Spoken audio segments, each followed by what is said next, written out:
Sistema Michoacano de Radio y Televisión presenta.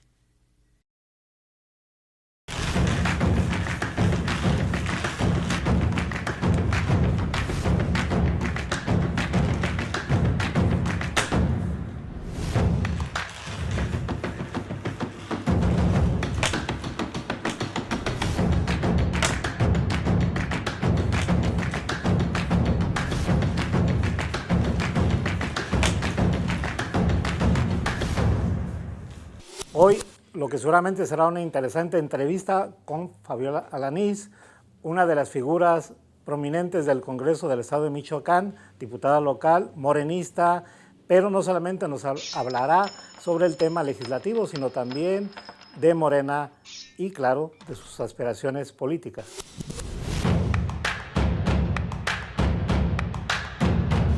Pero, antes que nada, bienvenida. Muchas gracias, Samuel. Gracias por la oportunidad. Sí, me gusta platicar contigo, ¿eh? Tardo mucho, pero sí, ¿sí? Lo logro, sí. Y es que ya tenían varias ocasiones en que quedamos de reunirnos de la entrevista, pero había hasta sido que se nos hizo imponderables. Fabiola, al principio dije que esta legislatura, 76, legislatura local, inició muy atrabancada con un cúmulo de reformas, iniciativas de ley. ¿Es así? Bueno, más que atrabancada, a tambor batiente, ¿no?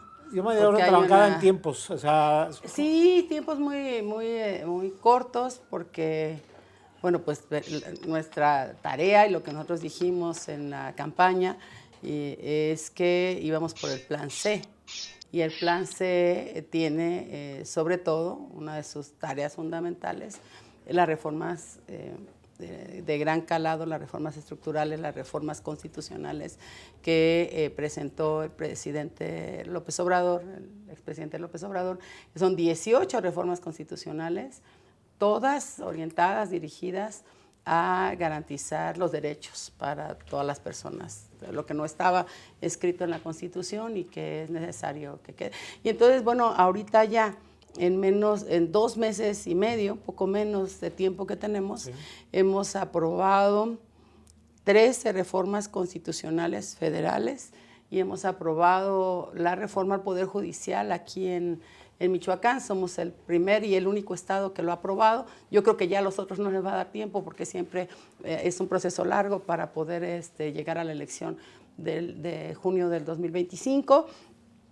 Aprobamos también la despenalización del aborto, que era una demanda muy sentida desde hace mucho tiempo para las mujeres en Michoacán, y estamos revisando ya la reforma para homologar la ley de pueblos y comunidades indígenas y personas afroamericanas con la reforma a la Constitución a nivel nacional y una reforma hermosa que es a la Universidad Michoacana de San Nicolás de Hidalgo, nuestra universidad. Hay que apuntar que digamos, este cúmulo de reformas, iniciativas de ley, se aprueban en el Congreso de Michoacán de manera, yo diría, casi express, por no decir express, porque ustedes tienen una mayoría como Morena, Partido Verde Ecologista y Partido del Trabajo. Eso les permite este tipo de acción. Sí. Bueno, Morena, nosotros somos 11 diputadas y 3 diputados de Morena. El Partido Verde tiene 2 diputadas y 6, 2 diputadas y 4 diputados. El PT tiene 1 diputada y 4 diputados. Y ya con eso hacemos 2/3 partes. Hay la representación parlamentaria que se llama, que está conformada por 2 compañeras y un compañero, y también en las últimas reformas, la fracción del PRD, donde está la compañera Bricia y el compañero Octavio Ocampo, han venido apoyando también las reformas.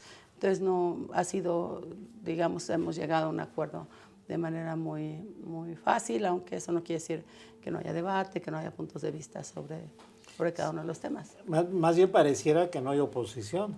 Pues está muy disminuida. No es la primera vez en la historia de Michoacán, y tú conoces bien la historia de nuestra entidad, la has vivido, has estado cerca del Congreso, que el movimiento progresista tiene esa composición. O sea, somos 2/3 partes del Congreso, 27, 28 diputadas y diputados que estamos a favor del cambio, de la transformación, impulsando el segundo piso de la transformación, apoyando desde Michoacán el proyecto que encabeza ahora la doctora Claudia Sheinbaum y que es nuestro proyecto de nación, ¿no?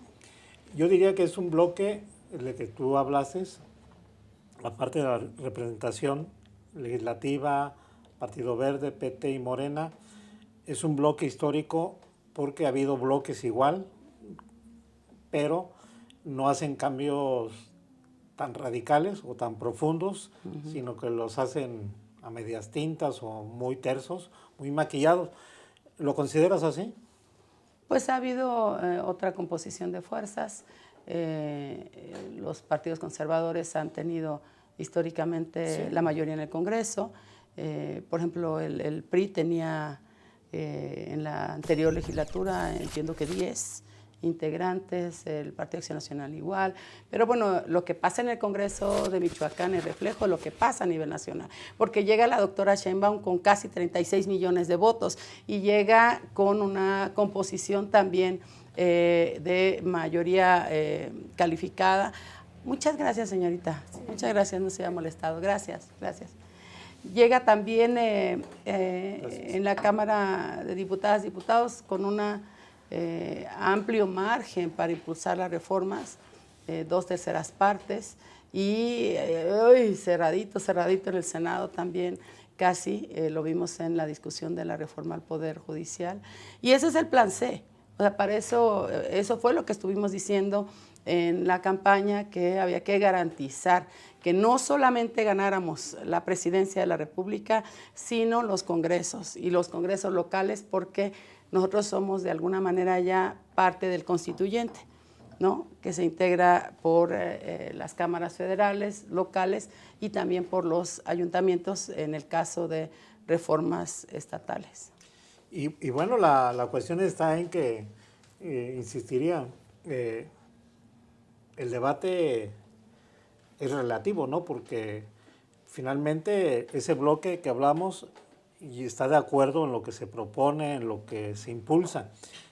Y los demás, pues, aunque quieran patalear, no es posible. Pero sí dan debate, sí. ¿Y sí les hacen caso? Sí dan el debate. No, pero además nosotros hemos dicho, yo personalmente estoy convencida de eso, de que una mayoría como la que tenemos en el Congreso nos obliga más todavía a ser unitarios, a darle gobernabilidad al Congreso, a no excluir al otro por representar un porcentaje menor, sino el diálogo, ¿no? Ya sabemos que somos proyectos diferentes, ellos ya saben cómo vamos nosotros a votar determinadas cosas y nosotros ya sabemos cómo van a votar. Por ejemplo, despenalización del aborto, pues no quisieron y votaron en contra, etcétera.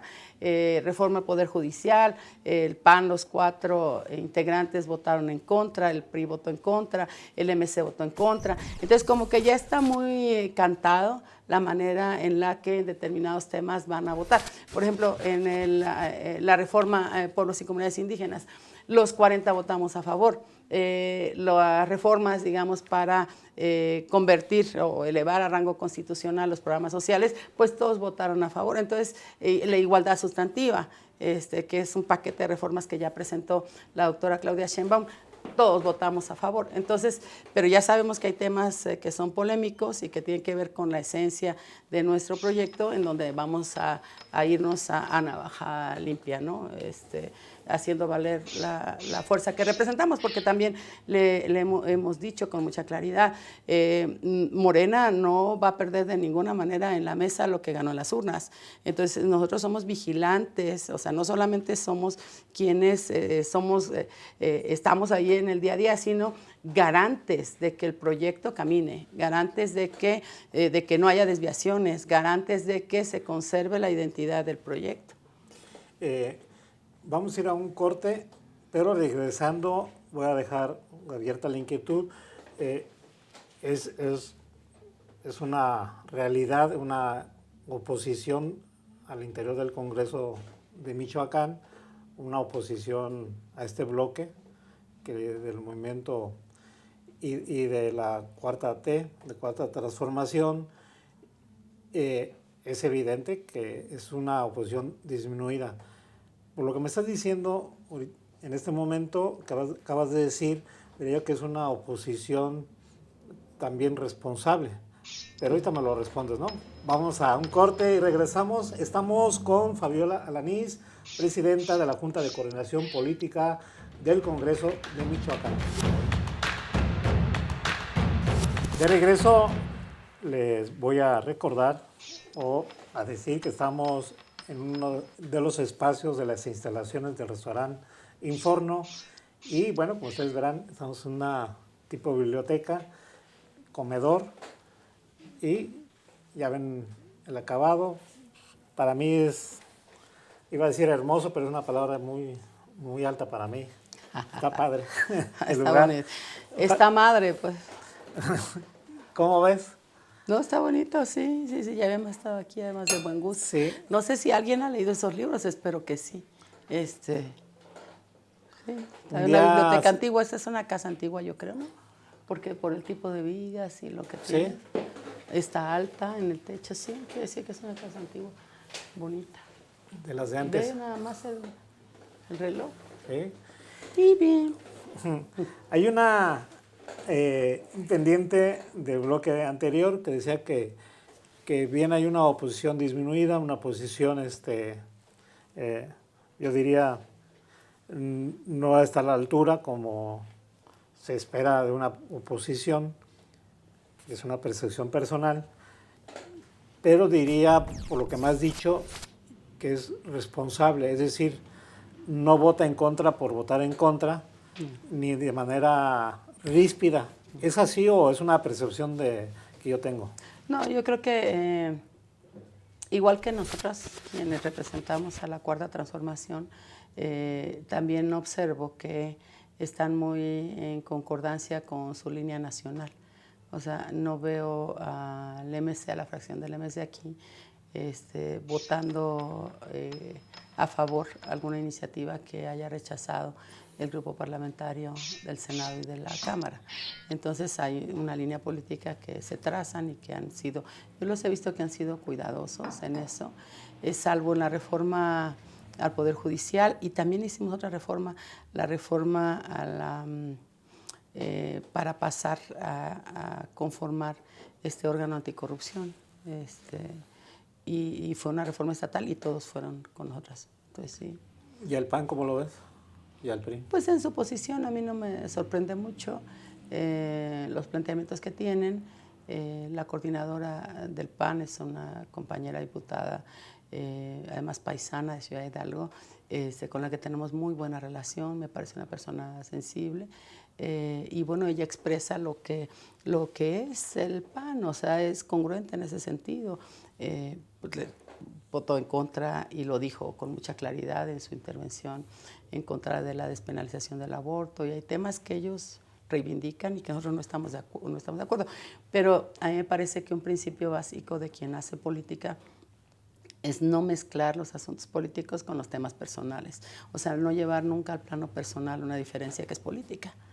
De todas formas nos vemos, nos encontramos, vivimos en el mismo espacio. ¿Sí? ¿Y yo creo que eso funciona.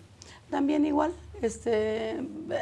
estuvo coordinando a la fracción Memo Valencia el primer mes, junto con la compañera Adriana Campos Cuirache. Con los dos tengo muy buena relación. Con Memo tenemos yo siento hasta simpatía por su forma en la que se conduce. Lo conozco mucho tiempo, pues quienes estamos aquí sabemos de cada quien. Y ahora llegó el diputado Santiago, ahora que pidió licencia Memo Valencia, y bueno, pues ahí está. Y eso no quiere decir que no tengamos diferencias. Las tenemos y de fondo, ¿no? ¿Ninguna iniciativa, ninguna propuesta de reforma han sido ríspida hasta el momento? Sí, cómo no, muy ríspida. ¿Cuál? Muy. La despenalización del aborto, muy, muy ríspida. Eso se esperaba, ¿no? Era anunciada esa rispidez. Sí, porque hay resistencias al cambio y porque hay a mí me parece desconocimiento de lo que son los derechos de las mujeres, que ya están establecidos en un montón de tratados, de documentos, de protocolos, de leyes. O sea, ya está, digamos, constitucionalmente reconocida la libertad y el derecho que tenemos las mujeres al ejercicio libre de nuestra sexualidad, de nuestros cuerpos. Y eso ya hubo hasta una sentencia de la Corte que algo bueno han de haber hecho. Hicieron en fin, digamos, establecieron ya que es anticonstitucional penalizar el aborto. Y entonces es un asunto de derecho, que lo dicen los organismos internacionales, que viene el campo algodonero, que viene la Ley General de Acceso, entonces más bien es desconocimiento. Y sí hubo un debate muy, muy álgido en eso, y otro debate también en lo que tiene que ver con la reforma en la que se estableció que eran propiedad de la nación de manera soberana, la CFE, que ya quedó así establecido, la CFE, el litio que se acaba de nacionalizar, que tenemos nosotros en México, particularmente en Sonora, una de las reservas, y si no que es la reserva más importante de litio que hay en el mundo. El litio se utiliza sobre todo para la elaboración de los celulares, para la fabricación de celulares, entonces es un bien muy, muy, muy, muy cotizado en el mercado internacional, y acá está nacionalizado primero por el presidente López Obrador y ahora ya establecido constitucionalmente como un bien de la nación. Entonces hubo ahí un debate, por supuesto que lo hubo. Nosotros les decíamos, ha habido de reformas a reformas, y ha habido de privatizaciones a privatizaciones, y ha habido, nosotros permanentemente estamos recordándoles lo que representan, lo que fue el pasado neoliberal. ¿Y cuál fue la iniciativa o propuesta de reforma donde caminaron casi de la mano todos los diputados? En varias. Me dijiste dos en el bloque pasado. Sí, la de bienestar social, elevar a rango constitucional los programas sociales. Pueblos y comunidades indígenas, votamos todos y todas a favor. Hasta ahí creo. De las más importantes, ¿no? La reforma en materia de vivienda, que es para esto que ha planteado la presidenta, de garantizar y promover la vivienda para quienes no han tenido ese derecho, porque es un derecho humano, para quien no tiene Infonavit y no tiene otro tipo de prestaciones que le permitan tenerlo. También, sí. Antes, ahorita ya yo diría casi va como desapareciendo, había algún tipo de quejas, a veces muy, muy tersas, a veces muy, muy discretas y a veces con temor, en donde la Cámara de Diputados, los diputados hombres se imponían sobre la mujer, hasta con manotazos, es decir, con decisiones sin dejar a la mujer debatir, discutir, proponer. ¿Lo vivieron en el Congreso local? Sí, se ha vivido. ¿Sí? La pregunta, y también cierta discriminación por el hecho de ser mujer. En esta legislatura no se ve ese tipo de... No. Cuidado, para ¿verdad? Nada. No, para nada. Incluso en un pleno me tocó hacer una moción ahí en corto a algunas compañeras porque pues el pleno completo estaba diciéndole cosas a un compañero que nos ha costado trabajo reeducarlo, pero ahí va. Y entonces él votó a favor de la reforma para la igualdad sustantiva. Es más, habló, dijo que él la polémica con él había sido por el tema de la despenalización del aborto, pero cuando fue esta reforma de igualdad sustantiva, se para y da un argumento muy bueno sobre los derechos de las mujeres, tal. Entonces se veía como raro, ¿no? Y entonces empezaron ahí a bulearlo y les dije, a ver, espérense, eso es violencia a la inversa, ya, déjenlo, porque entonces yo siento que hay, al contrario... Van por la venganza. No, es así, ¿no? No. Yo creo que hay un proceso de reeducación, y los veo muy respetuosos. Pues es que la mayoría son jóvenes, bueno, edad promedio, jóvenes adultos, digamos. Bien, tenemos que ir a un corte. regresamos. Y pues esto de la... Sí, también es una cuestión de cultura, ¿no? Esa igualdad sustantiva en los hechos es una cuestión que cuesta trabajo. Sí, cuesta. Porque a veces pues, uno actúa de buena fe, pero es una violencia. Sin darte cuenta. Inconsciente, pero violencia al fin, ¿no? Así es. Regresamos, estamos con Fabiola Alanís Sámano, quien es titular de la Coordinación de Política del Congreso de Michoacán. Que déjame decirle que es el órgano donde todas las fuerzas deliberan y acuerdan que van a llevar al Pleno de la Cámara de Diputados del Congreso de Michoacán. Regresamos. Bien, Fabiola, diputada local por Morena. Entonces, en el bloque pasado dijimos que ya no hay violencia de género política. En el Congreso no. No, yo no veo. Salvo ese pequeño detalle. Sí, pero fue violencia a la inversa. Fue a la inversa. Sí. ¿Y tú sientes que a nivel ya del Estado esta violencia de género política va disminuyendo, va mermando, o necesitan a veces, en este caso yo diría los hombres, los políticos, darles un zape para que se tranquilicen de ejercerla contra las mujeres? No, yo creo que ha habido todo un proceso de identificación de esas violencias. Yo digo, supongo que el razonamiento de quienes participan en la política, sobre todo de los hombres que participan en política, es que incluso por interés propio no pueden arriesgarse a cometer algún tipo de violencia en contra de alguna mujer, porque ya está, establecido que, por ejemplo, la violencia política, ¿no? La violencia política contra las mujeres.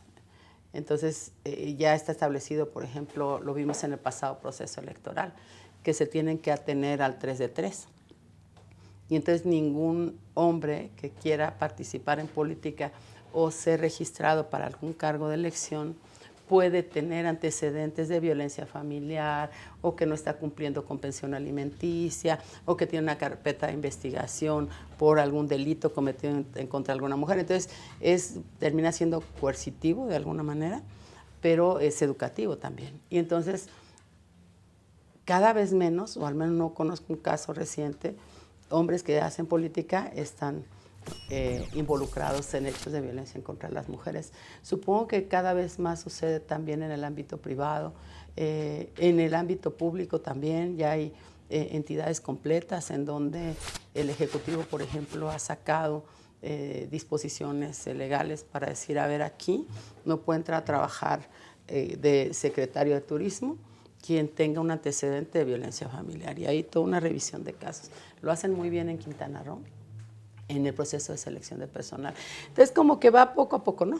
Ahí va. Y eso, más allá de quienes están en posiciones del Ejecutivo, en alguna posición, digamos, de representación, va permeando en la sociedad.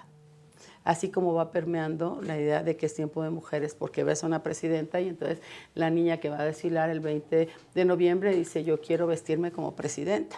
Y no son pocos los casos. Entonces, sí es una cosa de revolución de las conciencias que tenemos que yo identifico, que me gusta, que me parece que es bueno para la sociedad. Parece ser, o a lo mejor es simplista lo que te voy a decir, de un comparativo del 1 al 10, que tanto hemos avanzado en parar, contener, prevenir la violencia política de género en Michoacán, en el caso de Michoacán. Violencia política de Sí. género. Yo creo que 8. Sí, ¿no? Es que ya ha habido casos de que han quitado candidaturas, que no, eso está muy avanzado. ¿Y la violencia de género en Michoacán? En Michoacán hemos avanzado,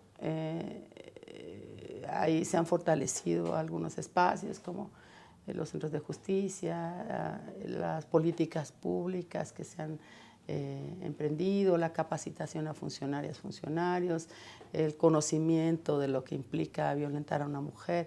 Yo creo que se ha avanzado mucho, pero el talón de Aquiles de la violencia, después de analizar algunos textos y de ver en la realidad cómo funciona, es que se normaliza las conductas violentas.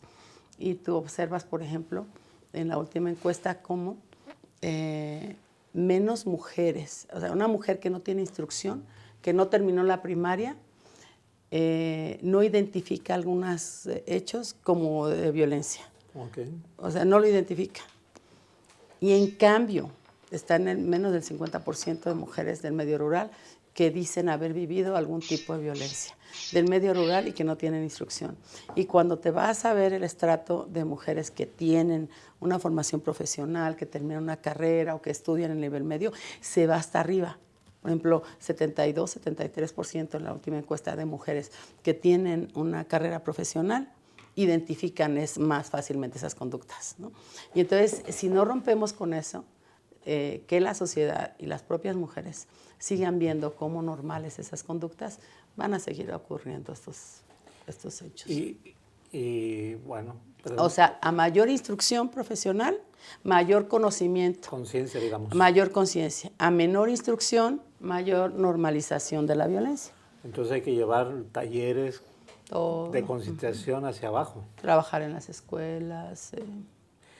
Y para subrayar ese tema, me dices que un 8 avanza contener o impedir la violencia política de género.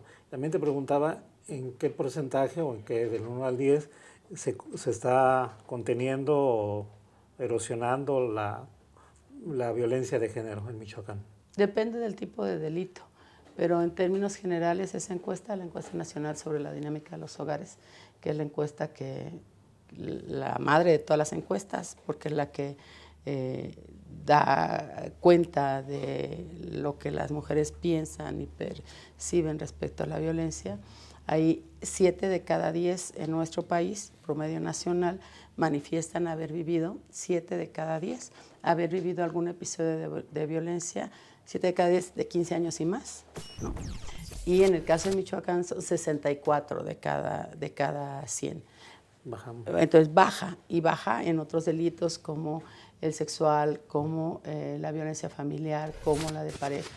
Entonces sí, y hay un dato que es bueno, que tiene que ver con que baja en Michoacán la impunidad. Entonces me parece que eso es bueno porque la cuestión del castigo al responsable de un delito en contra de una mujer es un mensaje pedagógico. Es decirle a la sociedad, a ver, o sea, tú cometes un delito en contra de una mujer y estas son las consecuencias que vas a tener en feminicidios, por ejemplo, ¿no? Regresando al tema más específico del Congreso de Michoacán, de las 76. He ocupado mucho tiempo en el tema de mujeres, ¿verdad? Es que ahorita como estamos en la jornada de los 16 días y la verdad es un tema que me apasiona y que me ocupa además gran parte de la vida dedicada a eso. Y además estuviste en un cargo a nivel federal atendiendo ese tipo de situación, ¿no? Sí, en el más ¿Cómo se llama la comisión? La Comisión Nacional, es la institución encargada de la atención a la violencia contra las mujeres. Comisión Nacional para Prevenir y Erradicar la Violencia. Que no es un asunto menor. Y luego aquí ya estuviste en áreas de la mujer. También. Y antes en cuestiones productivas y de organización de las mujeres. Sí. Por cierto, no hemos hablado para subrayar tu trayectoria, pero vamos a un corte y regresamos porque tu trayectoria pues, no es un asunto menor, yo diría, y a veces si no tenemos conocimiento quién es el representante popular, sus antecedentes, poco podemos entender, ¿no? Pero vamos a regresar, estamos con Fabiola Alanís, titular de la Junta Política de Coordinación del Congreso del Estado de Michoacán. Regresamos. Fabiola, entonces siempre de acuerdo a tu semblanza, a tu currículum, has sido un agente de izquierda. Así. Nada de derecha, nada neoliberal, nada priista, nada panista. Nací en la izquierda y me he de morir en la izquierda. Y además tú eres profesional con altos estudios más allá de una licenciatura. ¿Dónde es la licenciatura y en qué profesión? Pues soy economista, soy egresada de la Universidad Michoacana, mi universidad, mi alma mater. Y luego estudié una maestría en ciencia política. Hice un trabajo en Quebec, en Canadá. La provincia de Quebec me dio una beca. Presenté un proyecto para estudiar la transición a la democracia en México. Y hablé del papel del IFE, que fue la primera institución, digamos, que se creó ya de manera, digamos, formal, separando a la Secretaría de Gobernación del proceso electoral y el papel que tuvo en la transición a la democracia. Hoy tenemos el INE. Y luego, bueno, me gradué con esa tesis y luego hice el doctorado en Ciencias Sociales en la UAM Xochimilco, en Relaciones de Poder y Cultura Política. Hice una tesis sobre mujeres en zona de conflicto armado no internacional en el periodo en Michoacán, con 36 municipios, tomando como modelo 36 municipios, en un periodo de 10 años. ¿Y este trabajo ha cambiado mucho de la situación? Sí, porque el contexto que abarca la tesis tiene que ver mucho con el gobierno de Felipe Calderón, que fue un episodio muy negro para Michoacán en términos del descontrol sobre la llegada de armas al Estado. Nosotros algunos años fuimos la entidad que recibió el mayor número de armas ilegales proveniendo de Estados Unidos, el incremento, digamos, de algunos grupos delictivos. En ese periodo también se vivió el michoacanazo, se vivió el granadazo, se vieron los atentados en Tanuato y luego en Apatzingán. Vino el periodo, digamos, también muy difícil para nuestra entidad con Alfredo Castillo. El cambio de gobierno, que fue la inestabilidad en el gobierno entre Fausto Vallejo y luego Jesús Reina y luego Alfredo Castillo. O sea, fue un momento difícil y entonces la vida de las mujeres en ese momento, ¿no? Cómo se vivía en las comunidades, cómo se sorteaban, digamos, las dificultades de las personas desaparecidas. Es todo, digamos, un complejo momento social. ¿Y cómo se vivía? Muy difícil porque había municipios que tenían las tasas de homicidios más elevadas del mundo, más que algunas ciudades de Brasil, más que algunas ciudades tradicionalmente peligrosas, incluso más del doble de la media nacional, de la media internacional sobre los homicidios dolosos. Una situación muy delicada para el Estado, muy delicada. Entonces, bueno, afortunadamente eso está pasando poco a poco, pero está pasando porque finalmente unos y otros, de todas formas, se viven duelos en los hogares, de todas formas unos y otros, las madres pierden a las hijas, a los hijos. Entonces sí es uno de los principales desafíos de nuestro país. Hay algunas gentes que dicen que tu relación con con el expresidente Andrés Manuel López Obrador es muy cercana y también es un poco menos cercana con la actual presidenta Claudia. ¿Cómo ubicarte en una relación con Andrés Manuel López? ¿De dónde viene esa relación? ¿Cuándo empezó? Al calor de la lucha en el PRD, en Morena. ¿Cómo fue? Yo creo que somos nuestra circunstancia y yo he tenido el privilegio de encontrar en mi camino gente extraordinaria en términos, digamos, políticos y de afectos.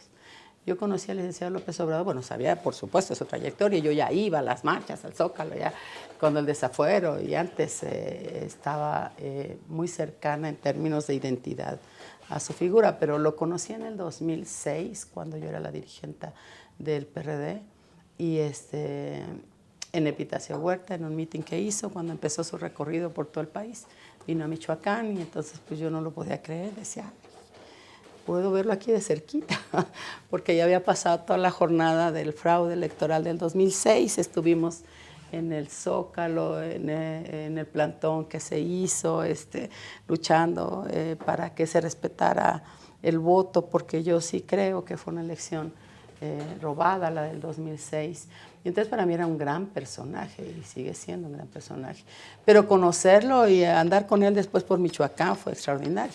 Entonces yo lo conozco allí y ya me empiezan a invitar y me fui como presidente entonces del PRD, todavía no se fundaba Morena, y entonces yo me acuerdo perfecto como de Epitacio Huerta fuimos a Benito Juárez, bueno, Sosopuato, después Benito Juárez, y luego bajamos a San Lucas, y luego de regreso otra vez, Huetamo y todo eso, y para mí, y me acuerdo perfecto de la primera gira, porque esa fue algo extraordinario, y entonces el licenciado López Obrador entendió entonces que yo era pues una gente que lo admiraba y lo quería mucho.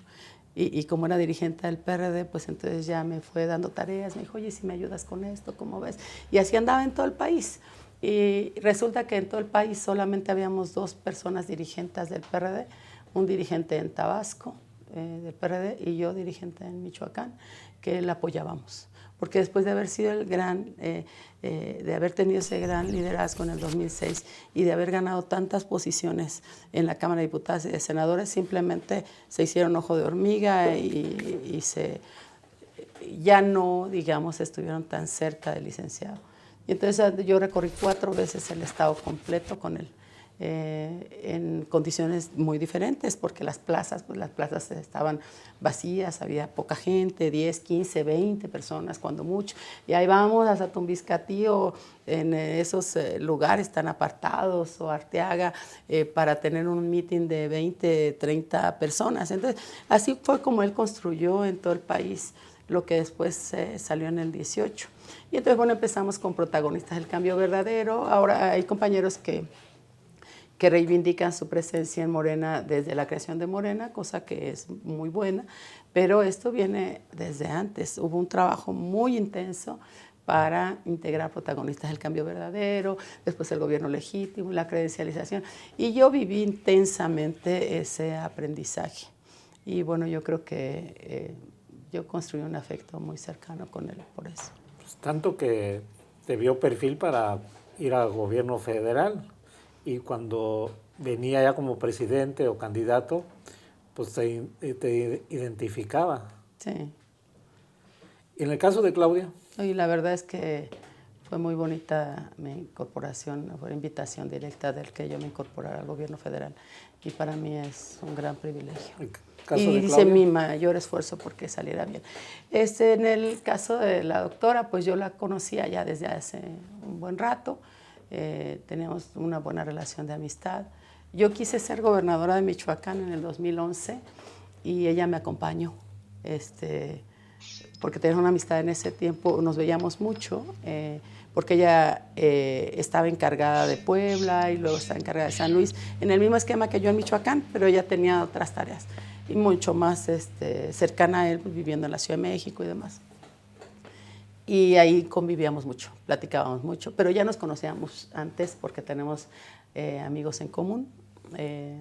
Llegamos a ir a su casa, mis amigos eran vecinos de ellos durante 20 años, entonces tenemos una relación muy cercana y también una relación profesional de mi esposo con personas cercanas a ella y bueno, y con ella también. Entonces, bueno, yo le tengo mucho cariño, respeto, reconocimiento, la presidenta y me da muchísimo gusto que esté ahí. Y mi relación con ella es bastante buena, de mucho respeto. Yo cuando la veo, a diferencia, yo les digo luego, a diferencia de otros compañeros, cuando me ha tocado verla, primero como candidata y ahora como presidenta, nunca le he llevado un problema. O sea, nunca, oye, fíjate que esta... Por ejemplo, ahora que vino, platicamos un poco. Le dije, pues aquí estoy, estamos haciendo la tarea, lo que necesites de Michoacán, las cosas van bien, las reformas. Porque yo creo que un dirigente lo que quiere es eso. O sea, equipo que le resuelva, no equipo que venga a atender. Que le dé problemas. Que le dé problemas. Bien, Fabiola, vamos a otro corte y regresamos. Pues estamos ya en la parte final, último bloque. Fabiola, ahora para gente como yo opinamos que en el caso del triunfo de Morena, en el caso de Michoacán, fue tan grande que pulverizó a la oposición. Del PRD ni qué decir, casi lo desaparece. Michoacán conserva un registro que le da para un partido político a nivel local. El PAN sí quedó tocado y el PRI más tocado todavía. Y en ese sentido, pues la oposición de Morena está dentro de Morena. ¿Tú cómo lo ves? Ay, no, yo no siento eso. ¿No? No. Entonces, Digo, hay dificultades, sí, tenemos un reto mayúsculo como movimiento, porque es un partido movimiento de conservar la identidad. Yo les he dicho a algunos compañeros y compañeras que está el crecimiento del movimiento, que hay que tener mucho cuidado de no perder la identidad. Y quienes sentimos identidad con el proyecto que tenemos, entendemos más arraigo, más afinidad ideológica, política con el movimiento, tenemos la obligación de conservar esa identidad y hacer crecer al movimiento, pero en torno a un proyecto que es el proyecto de nación, que es el proyecto de por el bien de todos, primero los pobres, que es el proyecto de rectoría del Estado, que es el proyecto, lo que conocemos del movimiento. Entonces, y sí hay diferencias, por supuesto que las hay, pues si ni que fuéramos una iglesia, o sea, sí hay diferencias y eso es bueno, o sea, no... el debate siempre es bueno y yo creo que hay muchos liderazgos en Michoacán, hombres y mujeres ya con mucha experiencia. Nos hemos formado en el movimiento y estamos preparando a las siguientes generaciones. Yo creo que eso es necesario. Entonces, ¿tú crees que el hecho de que muchos tengamos la percepción de bedoyistas, que es un grupo político interno de Morena, que uno le etiqueta el liderazgo al gobernador Alfredo Ramírez Bedoya, y los moronistas, liderado por el senador Raúl Morón Orozco, que nosotros percibimos una confrontación entre ellos, entre esos grupos, ¿es una falacia o cómo tú lo ves? Yo creo que hay diferencias, pero son perfectamente sorteables. Y en mi caso, como en el de muchas mujeres, no nos gustan las etiquetas, de decir, eres de tal o cual no. A ver, nosotros tenemos pues somos seres pensantes, tenemos una ideología, tenemos principios, fuimos formados en la izquierda. Y si hay diferencias, claro que las hay, y no solamente las que acabas de señalar, sino otras a nivel regional, pero perfectamente sorteables. Pero el hecho Nada grave. de calificar los bedoyistas y moronistas, ¿es una realidad o es Pues es una manera de definir equipos, pero el gobernador del estado pues es el gobernador, o sea, es el representante de nuestro proyecto y todos queremos que le vaya bien y todos queremos que cierre muy fuerte el gobernador. Creo que es el único o de los pocos gobernadores. Estoy pensando quién del país pudiéramos, a quién más pudiéramos decirle eso, pero seguramente Delfina, que fue fundadora de Morena, la maestra Delfina en el Estado de México, de los que vienen desde antes, ni siquiera Durazo, el profesor Luis Castro de Baja California Sur, Evelyn Salgado de Guerrero, por supuesto Clara Brugada, por supuesto la presidenta y el gobernador Alfredo Ramírez vienen desde el principio en el movimiento. Sí, yo me acuerdo perfectamente bien del compañero gobernador y sí, él estuvo desde el principio, él incluso tuvo comisiones en otras entidades. Entonces, es nuestro proyecto de país. Entonces, yo creo que nuestra aspiración es a que pues a que cierre bien, a que consolide lo que está haciendo en Michoacán y garantizar la alternancia. Y en el caso del diputado Morón, pues Raúl Morón, el profesor Raúl Morón, pues también es una gente que viene de la izquierda, él no es precisamente fundador, tuvo ciertas resistencias al principio para incorporarse a Morena, me acuerdo perfecto, y él lo sabe que lo sé, porque entre que se acercaba y no se acercaba, porque luego la gente es miedosa, no estoy diciendo que Raúl sea miedoso, lo que estoy diciendo es que luego la gente no se anima, o sea, no se anima a correr riesgos, y en la política tienes que correr riesgos, si estás convencida de algo, ¿no? Si no, pues... Pero lo que quiero decir es que hay más identidad en el proyecto, que somos un proyecto fuerte en el Estado. Efectivamente, ganamos prácticamente todo. Solamente perdimos el Distrito Federal 10 de aquí de Morelia y se perdió un distrito local, el de Los Reyes. Y de Uruapan. Y los dos de Uruapan, que son independientes, pero que son más de una línea democrática. Recientemente hubo una elección interna de Morena Michoacán y a lo que nos asombró a muchos, que no estamos convencidos que hay unidad en Morena, que fue demasiado tersa y por lo tanto sospechosa, ¿no? Sospechosa porque no pensábamos que fuera tan tersa y pues entre esos días vino la presidenta Claudia, incluso se hospedó a unos metros donde fue finalmente la asamblea del Consejo Estatal de Morena, Michoacán. Fue tan tersa que casi nadie impugnó, nadie habló de presuntas irregularidades y extrañó y ganaron ahora sí el equipo de los bedollistas sobre los moronistas, una diferencia no esperada. ¿Esto de qué nos habla? ¿Cuál es el mensaje ahí? Parece que los dos contendientes eran muy buenos. Itze es mi compañera de bancada. Hablamos con ella sobre la cuestión de la licencia en el Congreso. Le deseé mucha suerte. Le dije qué bueno que eres una mujer y que te aventaste, qué bueno que estás ahí. Con Jesús Mora tenemos también buena comunicación. Ya tuve oportunidad de felicitarlo. Y yo creo que estuvo bien, porque fue muy transparente, porque entiendo que voto secreto, universal y directo, y refleja la madurez, ¿no? Y yo sí creo que había, sobre todo por parte de la oposición, la expectativa de que se fracturara Morena.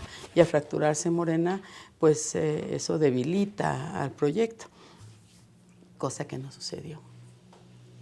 Ni va a suceder en los siguientes años. Ni va a suceder. Y en las siguientes décadas. Ahí Morena, para seguir adelante después del gobernador Alfredo Ramírez Bedoya. Sí, claro. Y ahí, ¿cómo hacer para dirimir la lucha por la candidatura? Y ahorita están en una encerrona de si es hombre o es mujer el candidato, la candidata, y luego ya solucionando eso, poner nombres, pero si son peras, son manzanas, empezar a impulsar figuras de nivel político donde estás incluida. ¿Cómo ves esa? Sí, ¿será? Lo sabes. No, pues yo creo que hay que esperar los tiempos. Ahorita es el tiempo del gobernador y de su equipo, de su gabinete, y nosotros tenemos una responsabilidad muy grande en el Congreso. Hay que hacer bien la tarea y esperar los tiempos. Y seguramente habrá mucha claridad y transparencia en la definición de las candidaturas. ¿Es tiempo de mujeres? Sí, por supuesto que lo es. Hay fuertes posibilidades de que sea una mujer la que encabece. La primera vez que lo digo y con mucha responsabilidad lo digo porque conozco las leyes de paridad y conozco cómo está establecida la ley electoral en la materia, y hay muchas posibilidades de que sea mujer, porque salen en el 2015 7 gobernadoras del movimiento sale Evelyn, sale Indira Sandoval, sale Lorena de Tlaxcala, sale Maru de Quintana Roo, sale la compañera de Baja California, ¿sabes? Entonces hay muchas posibilidades de que sea mujer. Y bueno, pues vamos a ver cómo se va a dan ser las cosas. interesante, ¿no? Muy. Pero tú tienes la ventaja que en esta ocasión no vas a poner changuitos. Terminamos, estamos y vamos a estar con Fabiola Alanís. Ella, ya lo saben, si ella no lo dice de esa manera, pues es una de las aspirantes mujeres a la próxima gubernatura, la candidatura de Morena, la próxima gubernatura. Y bueno, actualmente está en el Congreso de Michoacán. Gracias, Fabiola. Hombre, ¿Algo que agregues? No, gracias por la oportunidad y saludos a la gente que nos tuvo paciencia para vernos. Y que no sea la última vez. Que no sea y muchas gracias la al segunda equipo ni la aquí, última que vez. es un equipo profesional que está apoyando aquí.